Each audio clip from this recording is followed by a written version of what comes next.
pouviez-vous voyager, en fait, depuis que le président Trump est en exercice?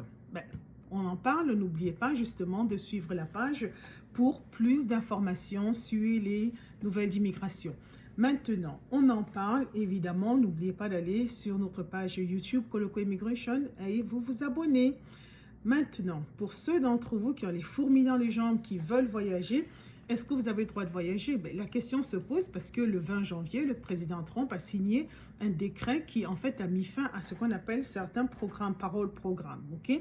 Par exemple, qui ciblaient les Haïtiens, les Vénézuéliens, les Nicaraguayens. Bah maintenant, est-ce que ça voudrait dire maintenant qu'on ne peut plus voyager du tout? Mais justement, le Department of Homeland Security a justement émis un avis en disant que mais non, ça ne faisait pas partie en fait de ce décret présidentiel. C'est-à-dire si vous voulez avoir la permission de voyager, ce qu'on appelle justement un advance parole, qui permet à certains d'entre vous qui ont des demandes devant les services d'immigration, justement devant USCIS, de voyager sans être considérés comme des personnes qui ont abandonné leur demande. Ah oui, vous avez le droit, c'est toujours là, vous pouvez le faire.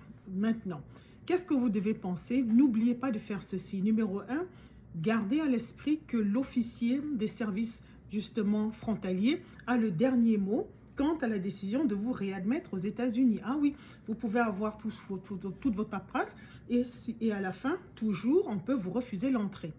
Numéro 2, assurez-vous que vous ayez tous vos papiers, par exemple, les pétitions, la copie des pétitions qui montrent que vous avez des demandes qui sont en cours de traitement devant les services d'immigration, la preuve que vous avez des attaches aux États-Unis, par exemple, la preuve de votre contrat de bail, le mortgage, etc., etc.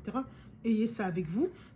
Et évidemment, gardez à l'esprit aussi que ça va vous prendre du temps parce que les délais justement d'inspection à la frontière seront assez longs vu que les politiques d'immigration sont en fait un peu plus strictes. Maintenant, un dernier avis, évidemment, réfléchissez très bien, est-ce que vous avez vraiment besoin de voyager en ces temps-ci hors des États-Unis? C'est à vous de prendre la décision, évidemment, cela vous revient. Si par exemple, vous n'avez pas le choix, c'est urgent, etc., vous n'avez pas le choix, évidemment, faites-le. Mais si vous pouvez éviter, c'est peut-être pas une si bonne idée. Maintenant, si malgré tout ça, vous vous trouvez dans cette situation, n'oubliez pas de consulter un avocat d'immigration. Entre-temps, bon voyage. Bye!